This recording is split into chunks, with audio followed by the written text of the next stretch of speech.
Good morning all of you. कल हम क्या पढ़ रहे थे? चैप्टर 10। क्या पढ़ रहे थे? चैप्टर 10 जिसका क्या नेम था? जिसका नेम था क्रिया। क्या नेम था जिसका? जिसका नेम था क्रिया। तो कल हमने क्रिया के बारे में क्या पढ़ा था? क्या पढ़ा था? जिस शब्द से किसी कार्य के करने या होने का बोध होता है। जिस शब्द से क्या होता है? जिस शब्द से किसी कार्य के करने या होने का बोध होता है उसको क्या कहते हैं? उसको क्रिया कहते हैं। क्या कहते हैं? क्रिया कहते हैं। जिस शब्द से किसी कार्य के करने या होने का बोध होता है। जिस शब्द से क्या होता है? किसी कार्य के करने या होने का बोध होता है उसे क्या कहते हैं? उसे क्रिया कहते हैं। क्या कहते हैं? क्रिया कहते हैं। तो क्रिया किसको कहते हैं? जिससे किसी काम का क्या होता है? करना।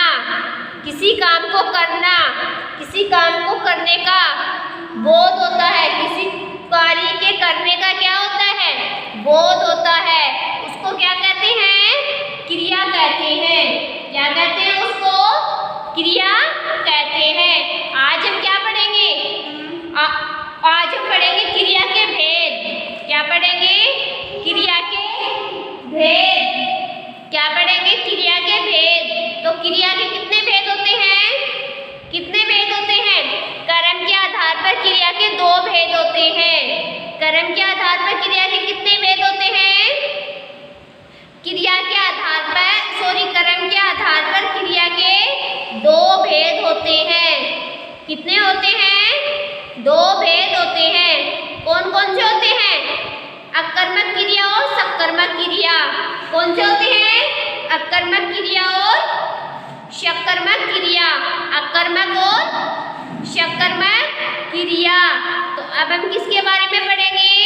अब हम पढ़ेंगे अकर्मक क्रिया के बारे में। किसके बारे में पढ़ेंगे? अकर्मक क्रिया के बारे में पढ़ेंगे। तो अकर्मक क्रिया किसको कहते हैं? किसको कहते हैं अकर्मक क्रिया? जिन क्रियाओं के साथ कोई कर्म नहीं होता है। जिन क्रियाओं के साथ क्या नहीं होता है? कोई कर्म नहीं होता है।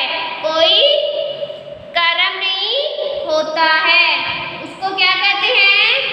अकर्मक क्रिया कहते हैं। क्या कहते हैं? अकर्मक क्रिया कहते हैं। कोई क्या नहीं होता है? कोई कर्म नहीं होता है। क्या नहीं होता है? कोई कर्म नहीं होता है। इसको क्या कहते हैं? अकर्मक क्रिया कहते हैं। क्या कहते हैं? अकर्मक क्रिया कहते हैं। जिसके साथ क्या नहीं होता है? कोई कर्म नहीं होता, उन्हें अकर्मक क्रिया कहते हैं। जैसे मधु सो रही है। मधु क्या कर रही है? मधु सो रही है। मधु के सोने का प्रभाव मधु पर ही पड़ रहा है। मधु के सोने का प्रभाव किस पे पड़ रहा है? मधु के सोने का प्रभाव मधु पे ही पड़ रहा है। मधु सो रही है। ये क्या है? अकर्मक क्रिया है। अकर्मक क्रिया कैसे है? मधु के सोने का प्रभाव किस पे पड़ रहा है? मधु पर ही पड़ रहा है तथा वाक्य में कोई कर्म नहीं है। क्या नहीं है? कोई कर्म नहीं है। इसलिए सोना क्या है? सोना क्या है? अकर्मक क्रिया है। क्या है? सोना क्या है? अकर्मक क्रिया है। मधु के सोने का प्रभाव किस पे पड़ रहा है?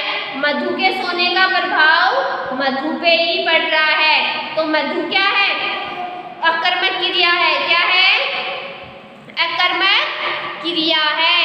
अब हम पढ़ेंगे सकर्मक क्रिया। क्या पढ़ेंगे अब हमें? सकर्मक क्रिया। क्या पढ़ेंगे अब हमें?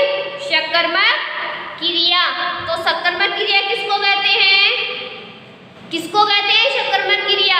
जिन क्रियाओं के साथ कर्म होता है। जिन क्रियाओं के साथ क्या होता है? जिन क्रियाओं के साथ कर्म होता है उसको क्या कहते हैं? क्या कहते हैं? सकर्मक क्रिया कहते हैं। जिन क्रियाओं के साथ कर्म होता है उसको क्या कहेंगे? सकर्मक क्रिया कहते हैं। जिन क्रियाओं के साथ क्या होता है?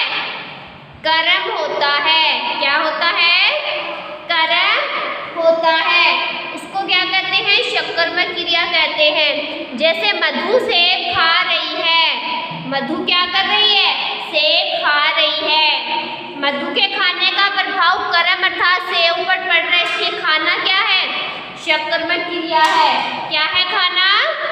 सकर्मक क्रिया है। जिन क्रियाओं के साथ क्या होता है? जिन क्रियाओं के साथ कर्म होता है, जिन क्रियाओं के साथ कर्म होता है उन्हें सकर्मक क्रिया कहते हैं। क्या कहते हैं? सकर्मक क्रिया कहते हैं। जैसे मधु क्या कर रही है? मधु सेब खा रही है। मधु क्या कर रही है? मधु सेब खा रही है। मधु सेब खा रही है। तो मधु के खाने का प्रभाव किस पे पड़ रहा है?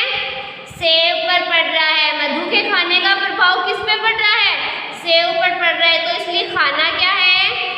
सकर्मक क्रिया है। तो जिन क्रियाओं के साथ कोई कर्म होता है उसे सकर्मक क्रिया कहते हैं। जिन क्रियाओं के साथ कोई कर्म नहीं होता है उन्हें क्या कहते हैं? अकर्मक क्रिया कहते हैं। क्या कहते हैं? अकर्मक क्रिया कहते हैं। जिन क्रियाओं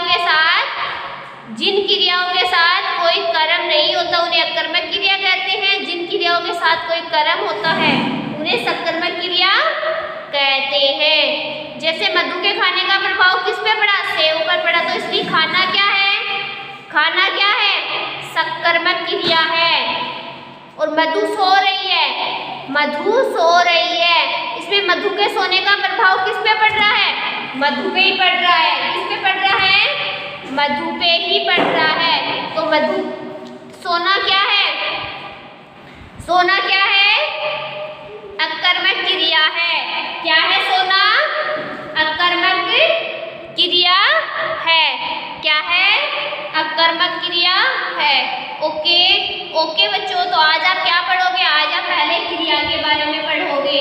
किसके बारे में पढ़ोगे? पहले क्रिया के बारे में पढ़ोगे। जिन सबसे किसी कार्य के करने का बोध होता है, करने या होने का बोध होता है, उसको क्या कहते हैं? उसको क्रिया कहते हैं। क्या कहते हैं? उसको क्रिया कहते हैं। फिर क्या पढ़ोगे? क्रिया के भेद पढ़ोगे। क्या पढ़ोगे? फिर क्रिया के भेद पढ़ोगे। तो कौन कौन से भेद होते हैं क्रिया के? अकर्मक क्रिया और सकर्मक क्रिया। तो फिर क्या पढ़ोगे? अकर्मक क्रिया और सकर्मक क्रिया के बारे में अच्छे से पढ़ोगे। इनके बारे में अच्छे से पढ़ोगे और अच्छे से समझोगे। क्या पढ़ोगे? क्या करोगे? अच्छे से पढ़ोगे और अच्छे से समझोगे। ओके ओके बच्चों, आज के लिए इतना ही काफ़ी है। कल हम पढ़ेंगे नेक्स्ट टॉपिक। आज आपको क्या पढ़ना है? क्रिया के बारे में अच्छे से पढ़ना है, अच्छे से जानना है। फिर आपको क्रिया के भेद के बारे में क्या करना है? अच्छे से पढ़ना है। ओके ओके, थैंक यू बच्चों।